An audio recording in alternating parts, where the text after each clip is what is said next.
lagi dengan saya. Di sini saya akan mencoba menghidupkan mesin USG-nya.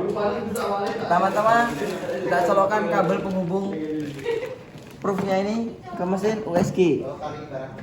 Ini ada kunciannya ya. Kita kunci. Lalu di sini ada kabel penghubung. Pertama-tama kita colokkan dulu kabel ini dengan tegangan 240 volt ke mesin USG-nya. Lalu kabel yang ini kita colokkan ke sumber tegangan atau sumber listrik seperti ini ya. Dan kita langsung tekan saja tombol power yang ada di belakang alatnya ini. Dan sudah kita tekan dan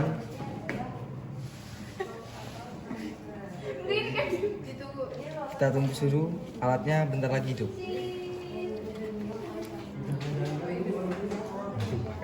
Ini alatnya sudah hidup. Seperti inilah alatnya. Ya udah. Oke, di sini untuk port-portnya yang dari main DP 2200 ada port listrik. Ini tegangannya 100 sampai 240 volt AC dengan arusnya 1,5 sampai 0,8 ampere. Lalu ada saklar on off. Ini ada fuse, sekring. Di sini ada ground. Ini VGA untuk video out atau eksternal layar.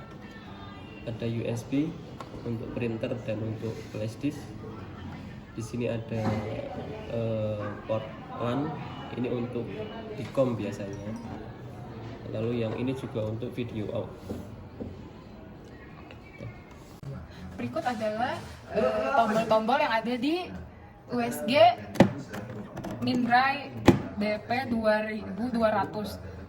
Tombol ini adalah tombol pasien. Kegunaannya untuk memasukkan data pasien baru setelah pemeriksaan pasien pertama selesai atau di reset. Terus yang ini ada info untuk memasukkan data-data pasien. Terus ini ada probe. Nah, probe itu untuk melakukan pemilihan probe yang dipakai jika option 2 transducer konektor option dilengkapi. Terus habis itu ada exam untuk melakukan pemilihan jenis pemeriksaan yang akan dipakai. Lalu selanjutnya ada frekuensi. Kegunaannya untuk melakukan pemilihan frekuensi dari probe yang akan dipakai. Lalu ada file.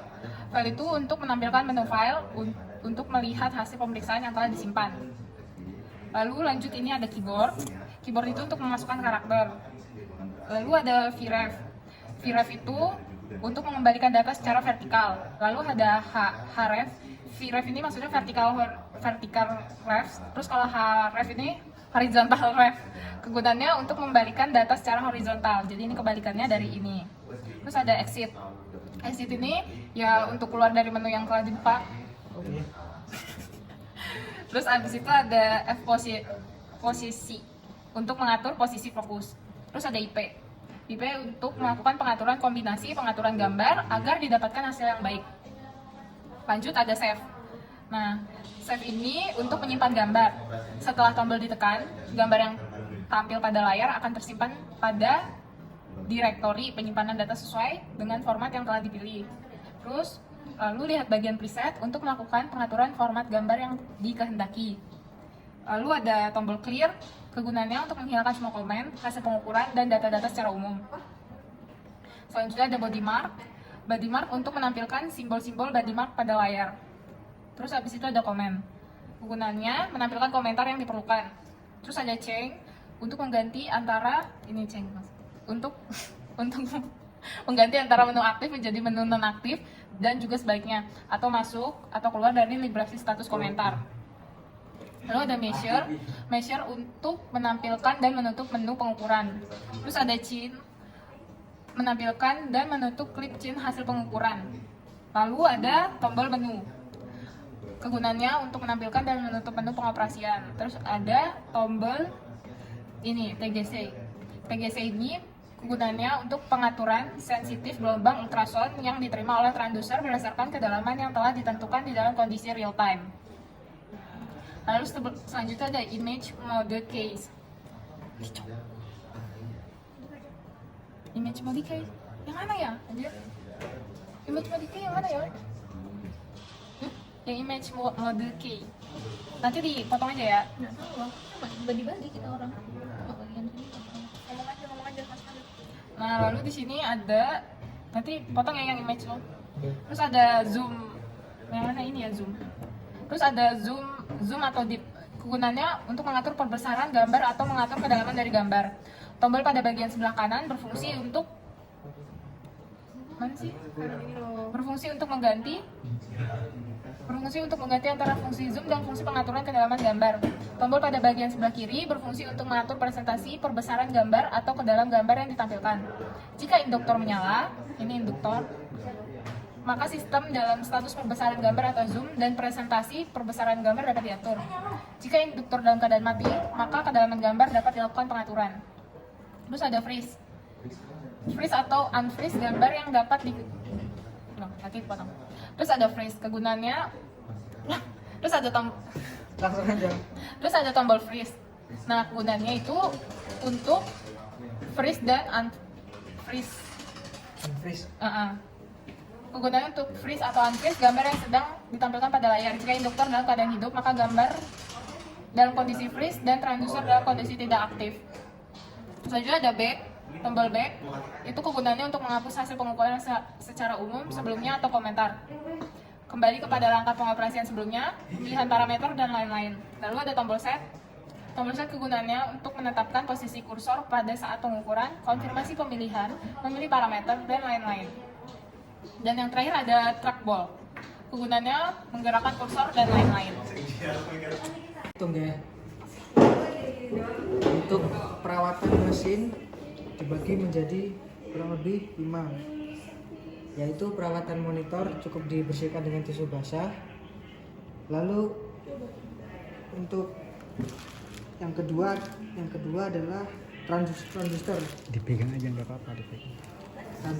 Transducer ini tidak boleh kering, selalu dalam kondisi basah.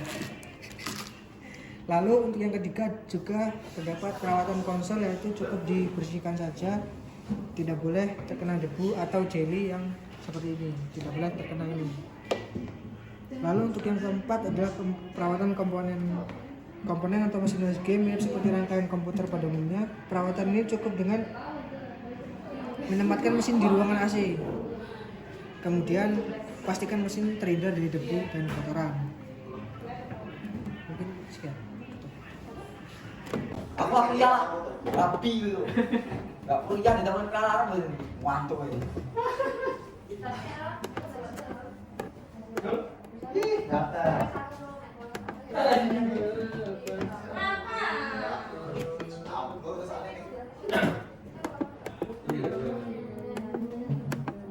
Kami lagi game terus. Ini game pakai kos kita pulang. Lu kamu ngomong, Chris. Oh, usah. Bentar langsung aku aja. Asli nih. Ini tadi apa ya? Jangan ketawa lo nanti. Dan kurang. Masih dikit. Lagi tadi malam. Kok gak ngeliatin tangan lo? Ya maaf ya, pintu. Tadi malam tuh Gak kelihatan nih. Itu lebih paling jauh. Ini nanti dikit. Aduh. Ini udah bikin data pasien atas nama Gregorius Maro. Ini ID nomornya. Terus tanggal pembuatannya itu tahun 2000. Udah. Sekarang coba ke Greg. Bentar ya. Chat Greg coba. 3. Ini gelnya, nanti kita akan mencoba ya. Gel. Yes, gel. Cek. Cek. Aduh, keluar titik gue malu nih.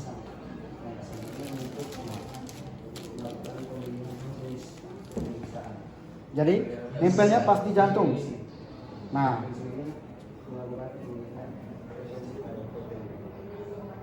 Oh, jantungnya Greg kelihatan. Di aku. Ini di freeze. Kau liatin ini. Iya. Udah.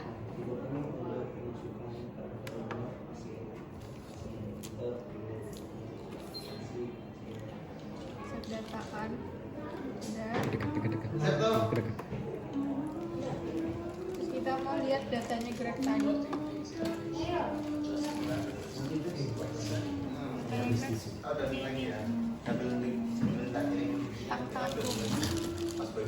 Kita pencet file.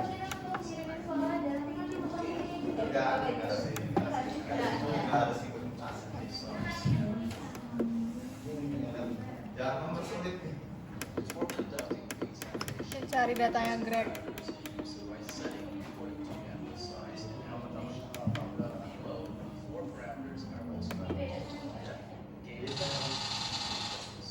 Ini datanya Greg yang udah kesimpan.